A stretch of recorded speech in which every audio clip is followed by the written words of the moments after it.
côte nord-ouest du Groenland dans la baie de Melville, le petit village de Kuchlerswark. Là, quelques irréductibles Inuits pratiquent encore la chasse traditionnelle pour nourrir leur clan, comme leurs ancêtres avant eux, et ce depuis la nuit des temps. Il est 4 heures du matin dans ce petit village endormi de 400 âmes. Au mois d'avril, le soleil ne se couche plus vraiment. Et même si les hommes sortent d'une hibernation qui aura duré 6 mois, il fait moins 25 degrés dehors, et on vole avec délectation encore quelques instants à cette nuit imaginaire.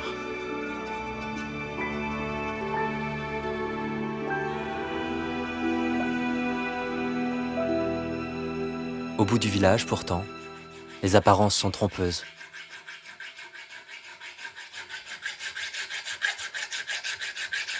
Uli, 43 ans, s'apprête à partir à la chasse. Il affûte son harpon et aiguise de temps à autre son regard par-delà la fenêtre de la cuisine, attendant le moment où le soleil sera assez réconfortant pour oser un pied dehors. Je suis impatient de partir à la chasse, parce qu'il se passe toujours quelque chose d'imprévu. C'est un peu comme partir à l'aventure. Et puis, chasser le phoque, c'est gratifiant aussi parce qu'on ramène de quoi manger pour toute la famille. Quand je pars pour plusieurs jours, il m'arrive même de revenir avec de la baleine, du narwal ou de l'ours polaire.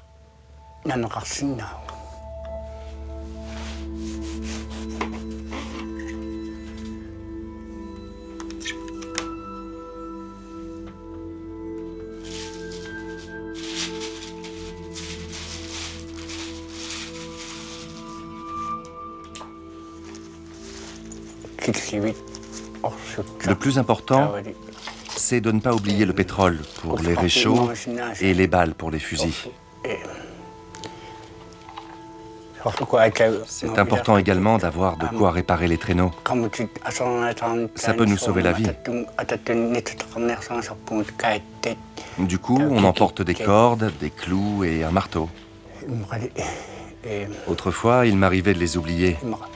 Mais maintenant, avec l'expérience, je les ai toujours sur moi. «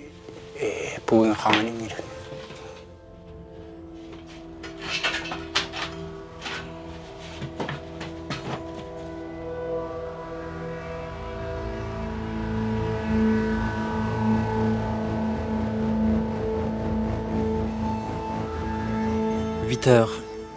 Dernier regard porté par-delà la fenêtre. Dehors, le village se réveille.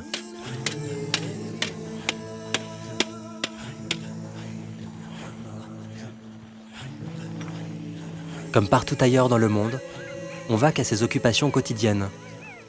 On va faire ses courses, on se prépare à aller en classe, ou on décide d'emprunter le chemin de l'école buissonnière.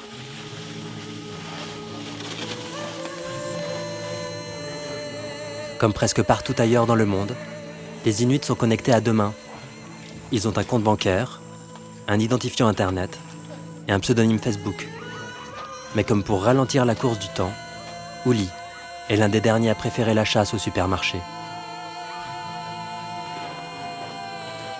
Nous avons décidé de l'accompagner dans son itinérance, conscients que la nouvelle génération n'aura peut-être bientôt plus cette chance. Le climat se réchauffe, la banquise se rétracte.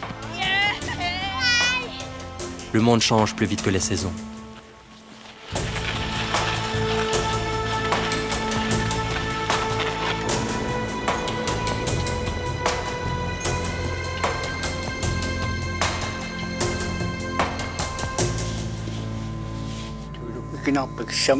Je mets 4 pulls.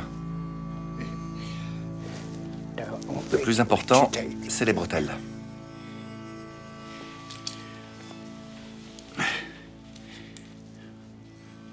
Parfois, je les perds et c'est énervant.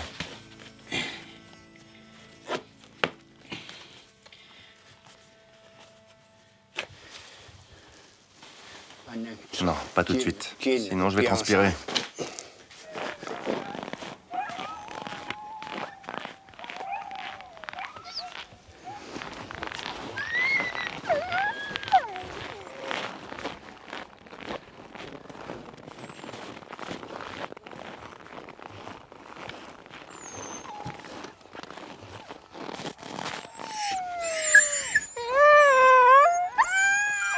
Les chiens sentent que le départ approche.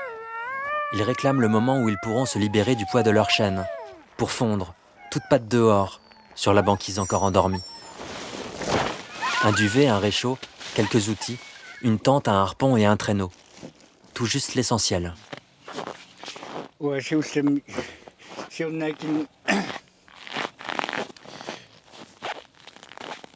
Autrefois, j'avais 2 scooters des neiges. Mais je vous avoue que je leur préfère les chiens. Largement. Eux, au moins, ils ne tombent pas en panne.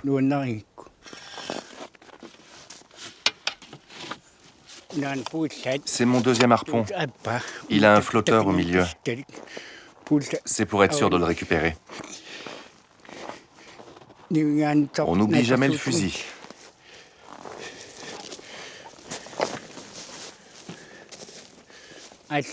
Et ça, même quand on ne va pas très loin. Parce qu'on peut toujours tomber sur du gibier. Je l'ai toujours avec moi. Et puis on peut se retrouver nez à nez avec un ours à n'importe quel moment.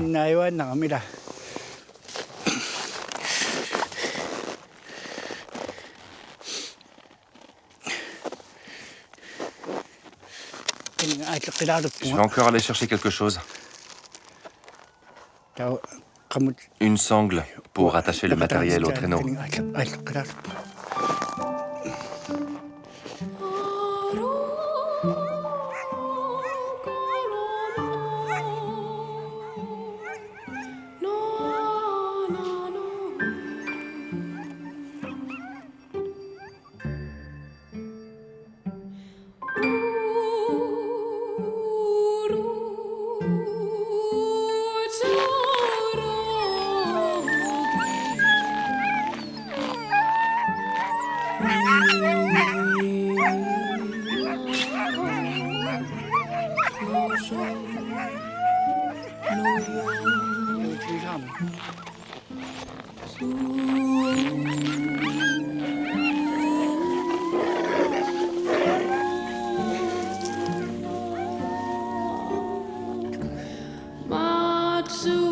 Les chiens comme unis dans un dernier recueillement.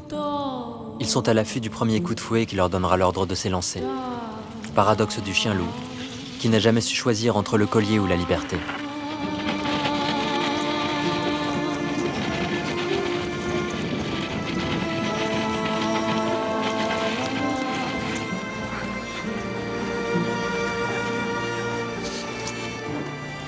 À la sortie du village, Uli retrouve ses fidèles et inséparables compagnons de chasse, Martika, Aqualook et Adam. Ensemble, ils resteront sur la banquise le temps qu'il faudra. 2 jours, 3 jours, 1 semaine peut-être.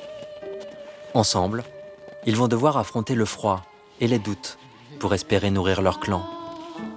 Ce sont parmi les derniers chasseurs traditionnels du Groenland, les derniers rois de l'Arctique. Leur avenir dépend de ce que la banquise va bien vouloir leur offrir. Pour l'heure, une seule consigne, s'éloigner le plus rapidement possible des agitations toutes relatives du village. Plein ouest donc. Il faut gagner au plus vite le silence, et puis s'abandonner à l'océan gelé, et laisser les chiens trotter, heure par heure, la banquise pour cadran, comme s'ils espéraient rattraper la course du temps, comme s'ils couraient après le soleil, qui a décidé de les narguer sans se coucher.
Quelqu'un le thé? Heureusement qu'on a emporté avec nous quelques provisions. Hein.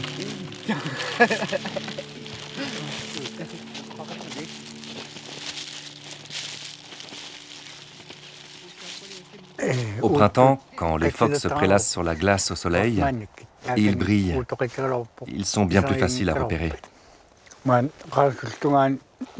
Là, on ne verra rien pendant un bon moment à cause du voile qu'il y a dans l'atmosphère. Une fois qu'on y verra plus clair, je suis persuadé qu'on trouvera notre bonheur. Avec un peu de chance, on tombera même sur un ours. Il faut toujours garder espoir.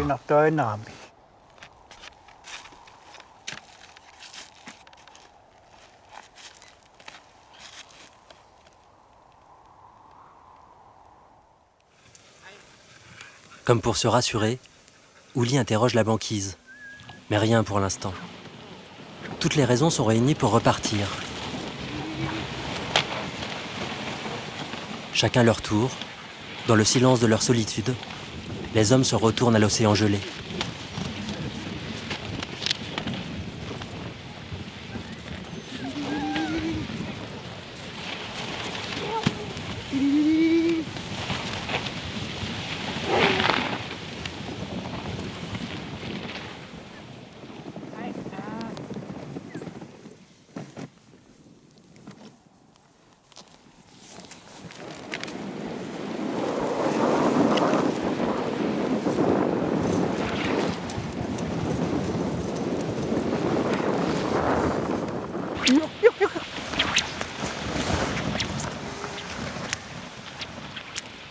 Voilà 5 heures déjà qu'ils se sont abandonnés à l'immensité de la banquise. Et Martika commence même à s'impatienter.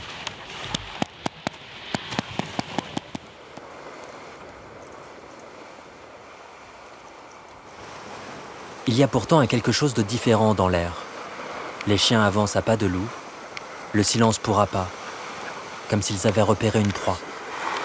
Les hommes réduisent la voilure, seuls les traîneaux de bois et les cordages osent trahir la manœuvre.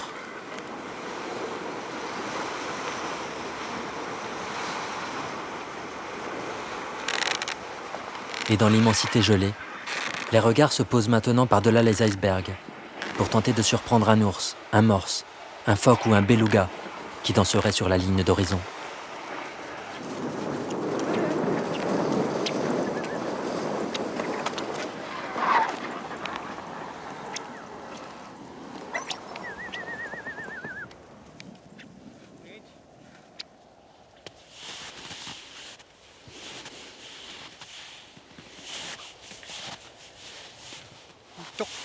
Il y a des phoques.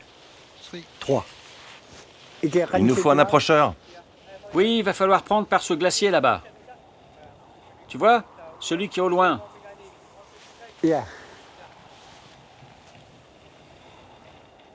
Martika, tu as ta veste de camouflage?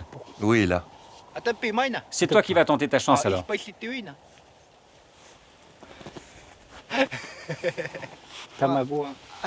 D'accord, mais alors tu me prêtes ton fusil. Tu feras attention de ne pas l'enrayer. Hein.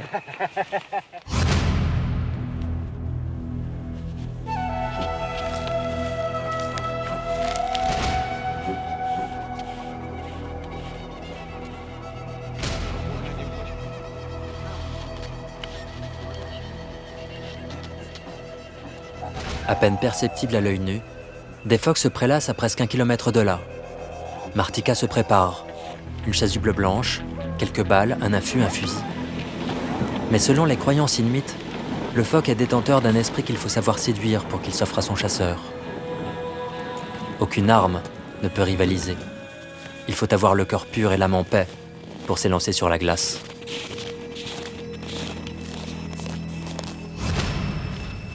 Et c'est seul que Martika part à sa rencontre.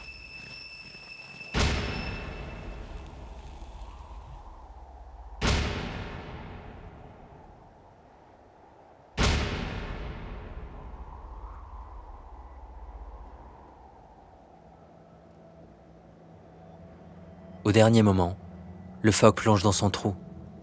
Mais à quelques centaines de mètres de là, Un deuxième se prélasse. Une deuxième chance s'offre donc à Martika de prouver que son âme est pure.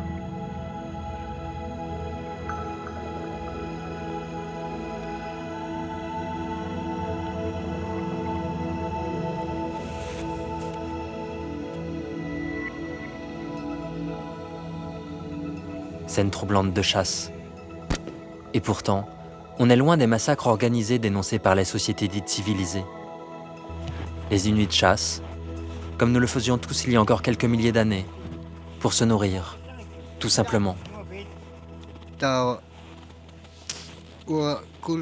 La chasse fait partie de notre culture. J'ai tué mon premier phoque à l'âge de 9 ans. On mange sa viande et on vend sa peau, très cher parfois.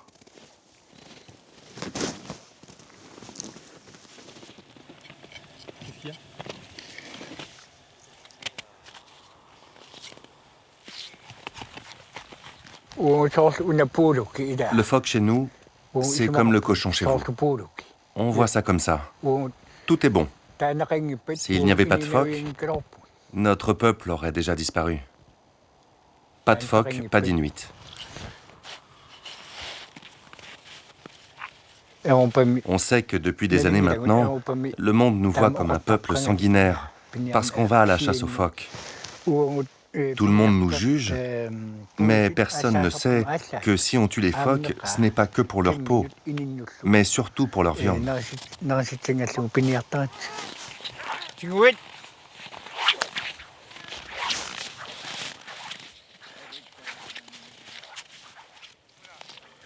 La viande de phoque nourrit tout le monde, les hommes et les chiens.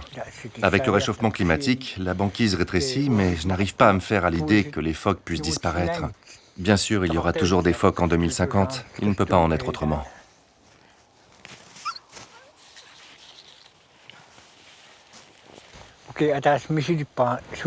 J'ai déjà essayé de subvenir à mes besoins sans chasser et en allant travailler à terre. Mais c'était si différent pour moi. Si j'y suis contraint, je le referai bien sûr. Mais tant qu'il y aura des phoques, je ferai ce que mon peuple a toujours fait.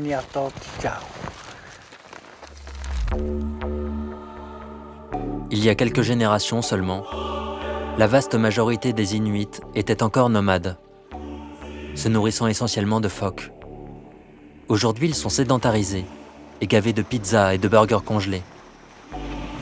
Uli est l'un des derniers Inuits à faire de la résistance, en vagabond des glaces, en chasseur devant l'éternel assurément, voguant de mirage en proie, d'espoir en désuétude. Libre à chacun maintenant de déplorer la mort d'un animal dans la tradition, ou celle d'un peuple dans la modernité. Il est 20h et il fait moins 25 degrés. Au détour d'un iceberg, le convoi retrouve une île au pied de laquelle il a l'habitude de s'installer, nous rappelant que sous la banquise, l'océan Arctique s'étend jusqu'à 4000 mètres de fond et qu'il a déjà englouti plusieurs embarcations. On décide alors de jeter l'ancre, chacun s'occupant de son traîneau et de sa meute de chiens.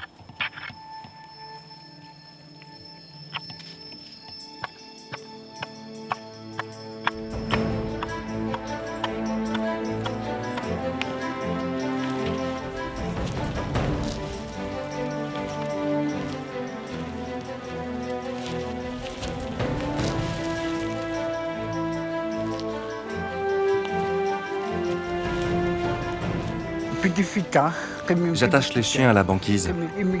En fait, par là-bas, la glace n'est pas bonne. D'ailleurs, un de mes chiens est tombé à l'eau en venant. On est dans une zone où il y a beaucoup de courant.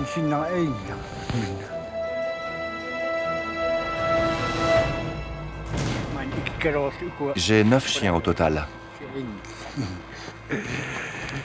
Le meilleur, c'est celui-ci. Il s'appelle Beethoven. Il est costaud. C'est lui le chef.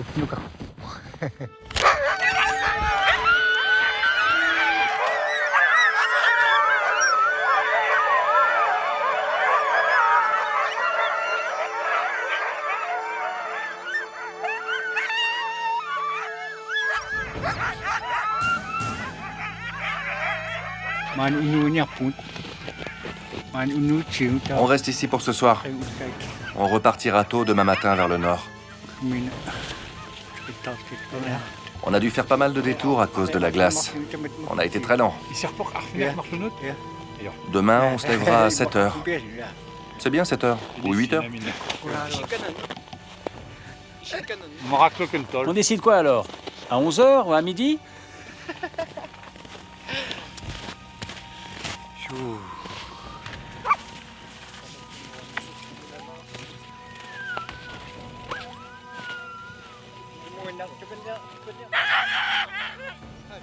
C'est seulement une fois que les chiens se sont restaurés que les hommes peuvent penser à eux.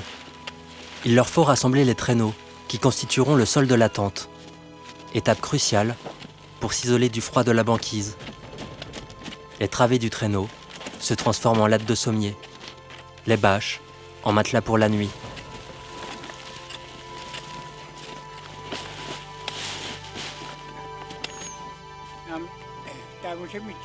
Chaque détail ici relève de la survie. On sait quelle température il fait quand on se couche, jamais celle qu'il fera au réveil. Il n'est pas rare de perdre plusieurs dizaines de degrés en quelques heures, fréquent que le vent se lève avec la lune. On s'amarre, on se noue à la banquise, on se prépare à passer la nuit ensemble. La proximité pour source de réconfort, par économie du geste.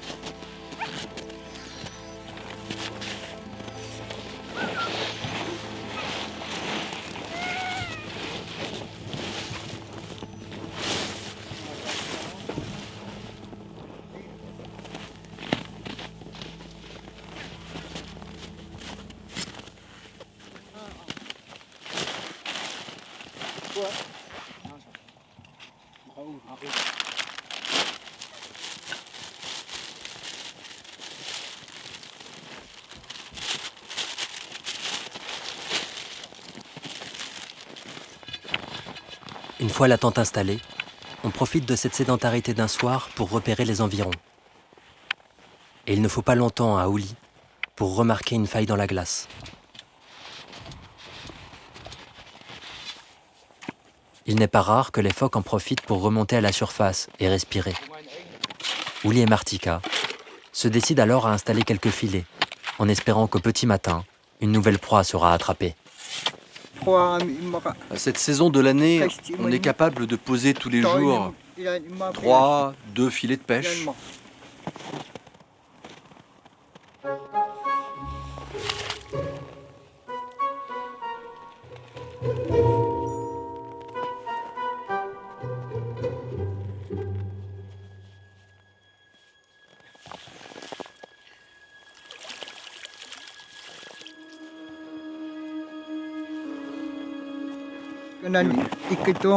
On installe nos filets ici parce qu'on est proche du Nil, là où il y a des failles. Les phoques suivent les failles de la glace pour rejoindre la rive.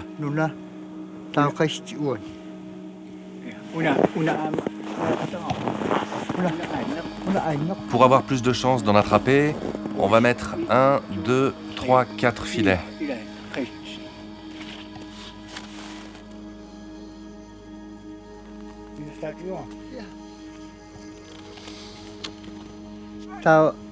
Bon ben,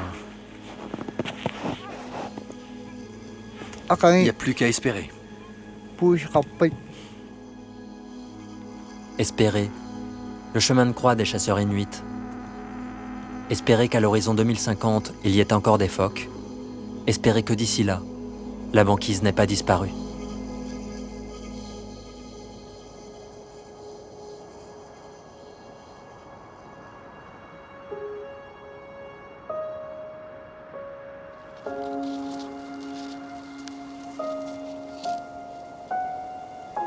Moins 30 degrés au réveil.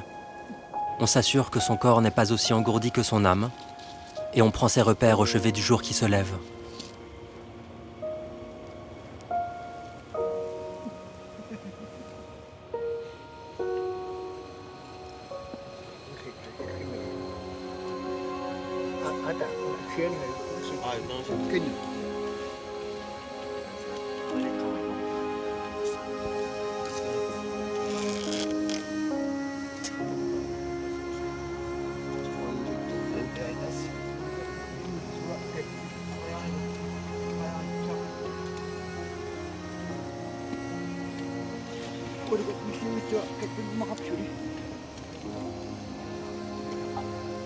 Et à mesure que le soleil prend de la hauteur, les esprits s'impatientent et s'échauffent gentiment. Il est bientôt l'heure de repartir. Qu'est-ce qu'il fait là, ce gros sac? Il gêne le passage. J'ai plein de nouveaux couteaux. Qu'est-ce qu'ils font là-dedans? Les emballe pas. Mets-les juste à leur place.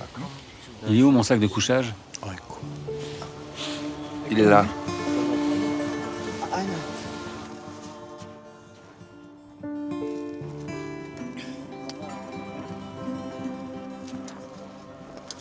Au dehors, les filets déposés la veille n'ont rien donné. On tente sa chance en relevant une ligne à flétan.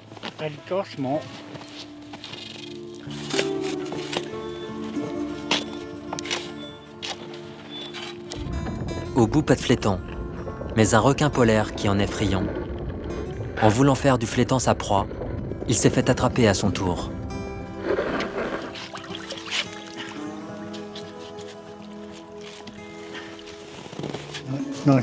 Fais attention qu'il retombe pas. Ironie de la nature, les requins polaires prolifèrent dans les eaux du Groenland, mais ils sont impropres à la consommation. Regarde, la crevette qu'il avait dans l'estomac est encore vivante.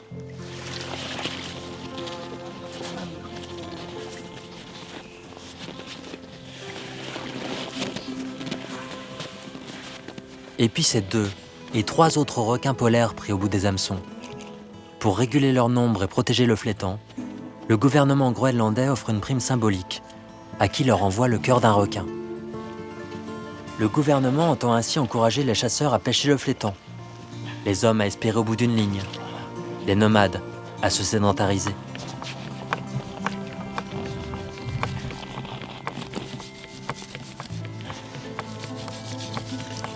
En attendant, on découpe quelques escalopes qu'on donnera en pâture aux chiens. Les Inuits, eux, les troqueraient bien contre un peu de tranquillité.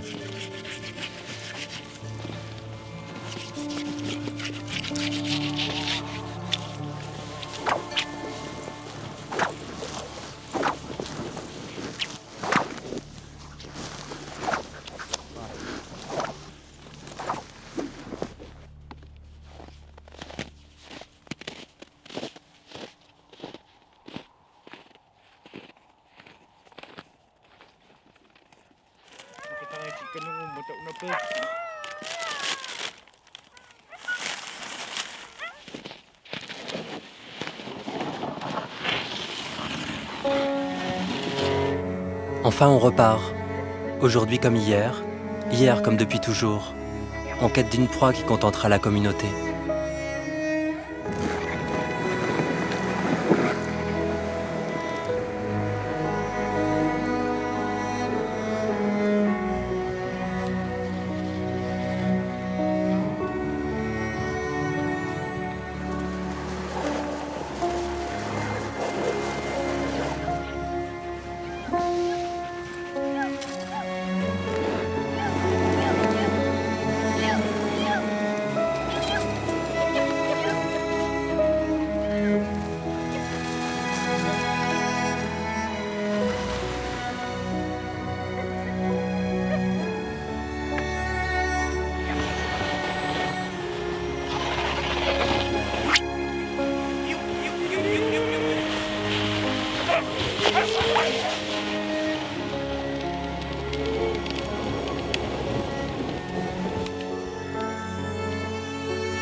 Et à force de ne rien voir arriver, on se décide à gravir un iceberg qui permettra de voir un peu plus loin que le bout de son nez.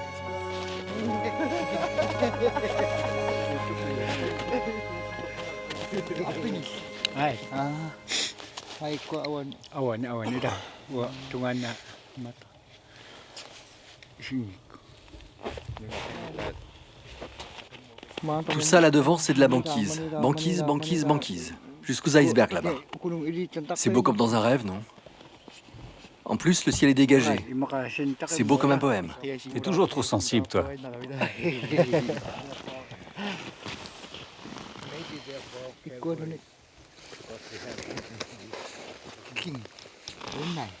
Regarde là-bas vers la côte nord. Un phoque. On l'a repéré quand on était plus bas. On cherche le phoque barbu, on pense qu'il est dans le coin.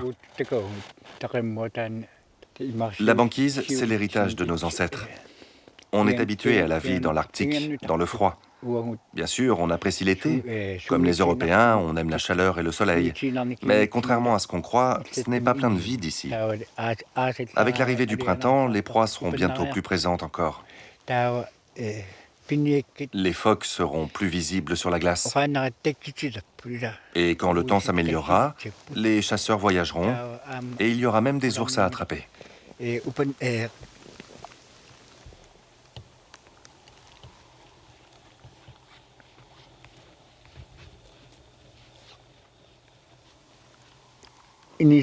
S'il était rentable de vivre de la chasse, alors je préférerais nomadiser. Je pense à ma famille, bien sûr. J'ai des enfants et une femme au village. Une base est réconfortante et rassurante de nos jours. Mais moi, je sais où je me sens le mieux.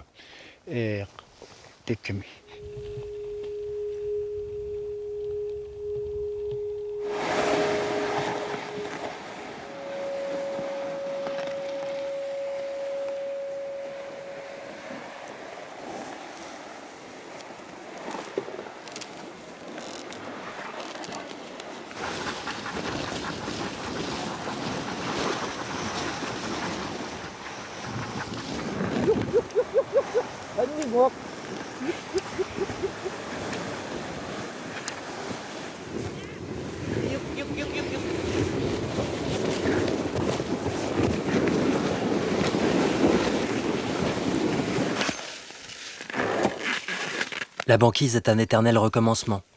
Avancer, s'arrêter, nourrir les chiens, planter la tente.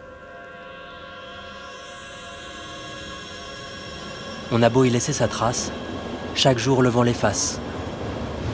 Au petit matin, on regrette presque de s'y être aventuré. Voilà plusieurs heures qu'une bise glaciale oblige les Inuits à rester sous leur tente. Il fait moins 40 degrés au dehors, et à l'intérieur à peine plus. Le réchaud tournant pourtant à plein régime.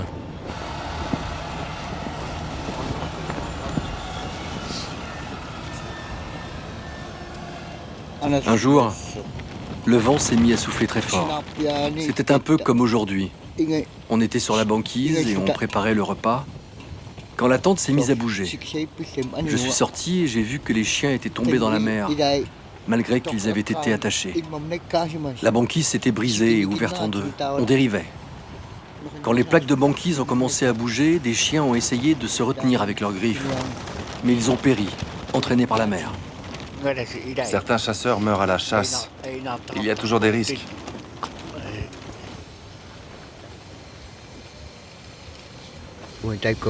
Nous allons à la chasse quasiment tous les jours. Et nous croisons de plus en plus de chercheurs de pétrole. Avec le réchauffement climatique, la course au pétrole est devenue une réalité ici dans le Nord. J'ai accompagné une équipe de prospection une fois.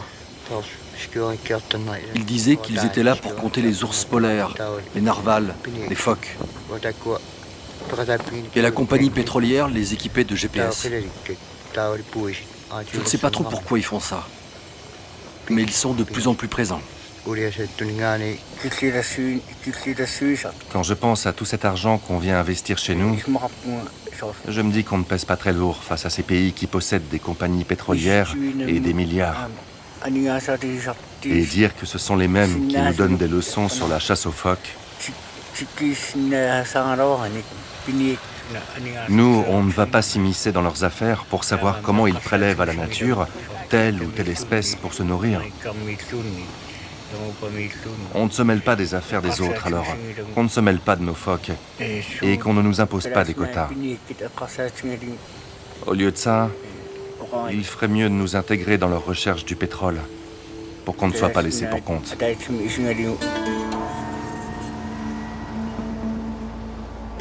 Ne pas être laissé pour compte. S'assurer qu'on a encore la possibilité de décider pour soi. S'inquiéter du jour où les grandes puissances s'empareront de ces richesses, pendant qu'on mourra de faim et que la glace fondra.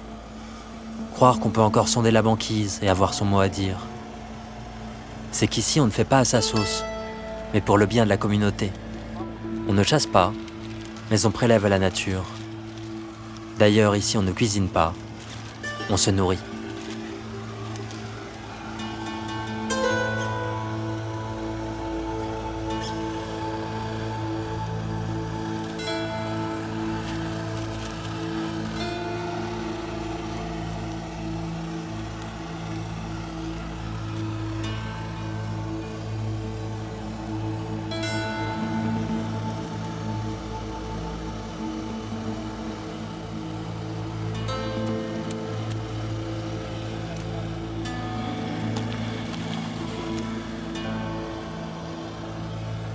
Et on ne parle pas en mangeant. Le phoque n'est pas une récompense de chasse, c'est un cadeau offert par l'océan.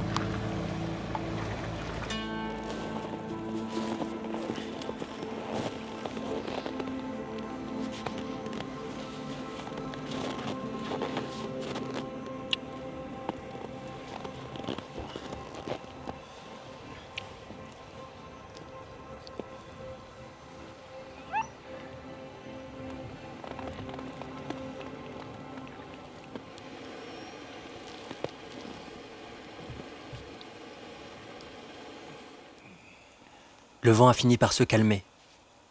Il est l'heure d'ajuster la lunette de visée du fusil, car à n'en point douter, avec l'air qui se réchauffe et le soleil qui s'installe, les phoques seront de sortie aujourd'hui.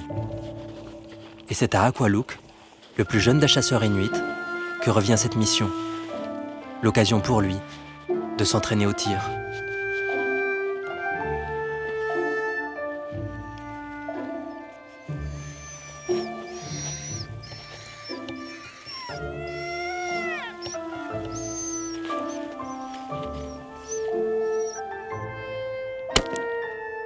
À chacun sa cible. C'est un paquet de soupe chinoise qu'il vise. La prochaine fois, ce sera à lui de rapporter le phoque qui nourrira la communauté.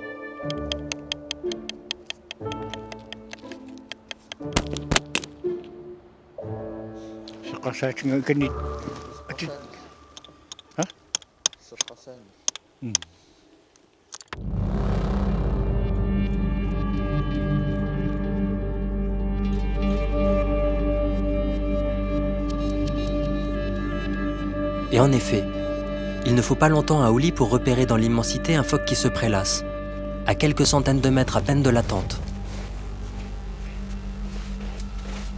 Et c'est Adam qui cette fois s'élance sur la banquise pour mesurer son âme au phoque.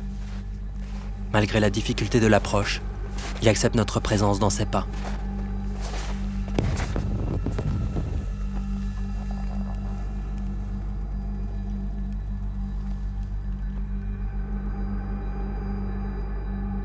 Le chasseur doit s'approcher à pas de loup et sans se faire repérer pour augmenter ses chances de réussite. Mais surtout, il tient à s'assurer que le phoque, une fois tué ou blessé, ne glisse pas dans son trou à l'entrée duquel il se prélasse.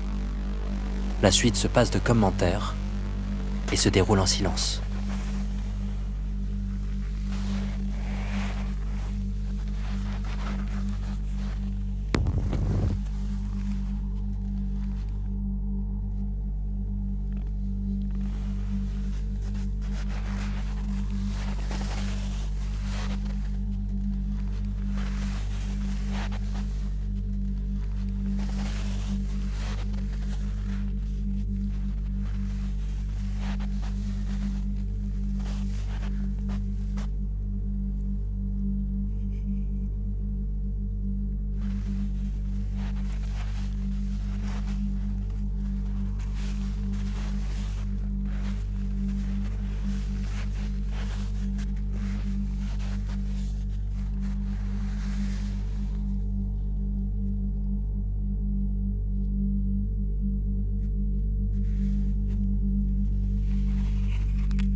Dernier coup de talon pour abréger les souffrances de l'animal.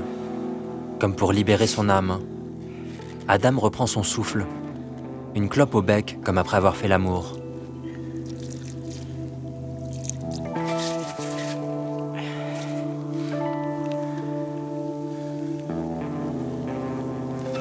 Parce que le blé ne pousse pas dans la glace, à chacun son rayon surgelé.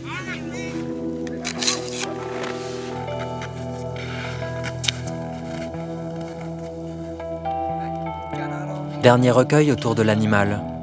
Ne pas respecter cette pudeur face à la mort pourrait être de mauvais augure pour la communauté. Mais Uli n'en a pas terminé. Pour nous aider à mieux comprendre les enjeux de demain, il sollicite toutes les attentions, une dernière fois. Il décide de nous montrer les vestiges d'un symbole qui a tout fait basculer, obligeant les Inuits à troquer leurs tentes contre des cabanes en bois.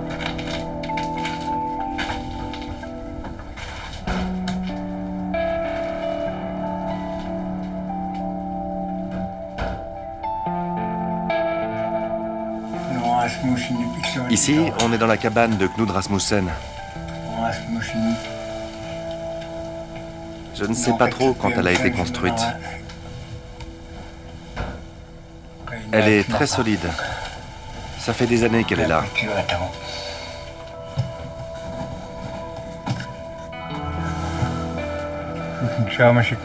On m'a dit que Rasmussen avait été un explorateur célèbre. Il était danois et à moitié groenlandais.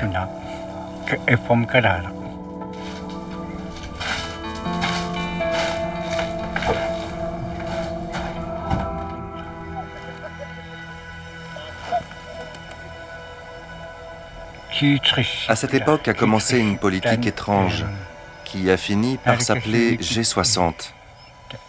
C'était une politique qui visait à déplacer les Inuits et les forçait à la sédentarisation. On nous disait que c'était mieux pour nous parce qu'on trouverait au village une clinique, une école.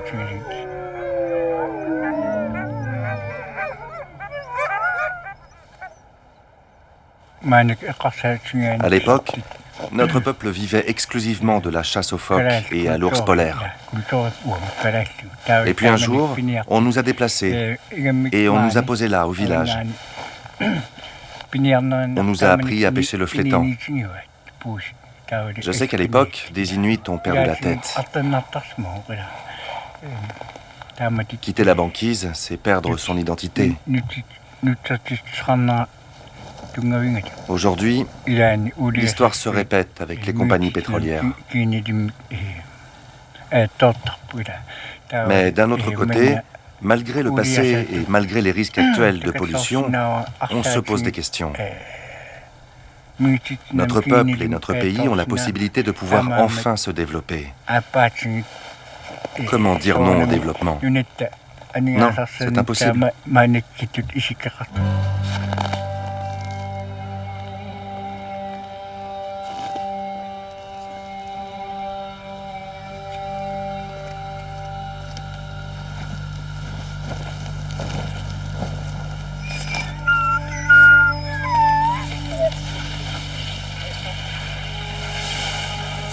Comment dire non au développement? Comment ne pas saisir l'or, le diamant, le pétrole caché sous la banquise? Dire oui donc, mais à quel prix et comment? Les uns en prenant soin de se souvenir d'où ils viennent, les autres en se rappelant peut-être que là-haut, tout en haut de la Terre, il y a des hommes. Et ils sont près de 4 millions à vivre au nord du cercle polaire.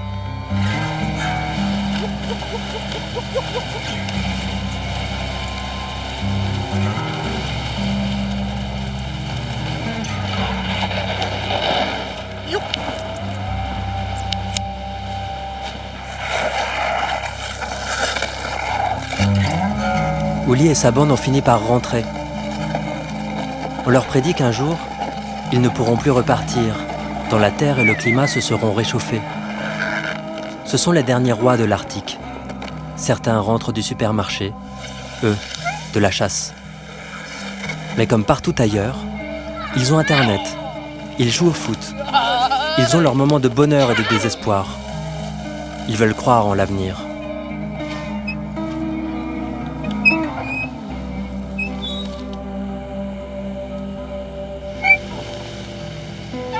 Dernier regard porté sur un monde en devenir.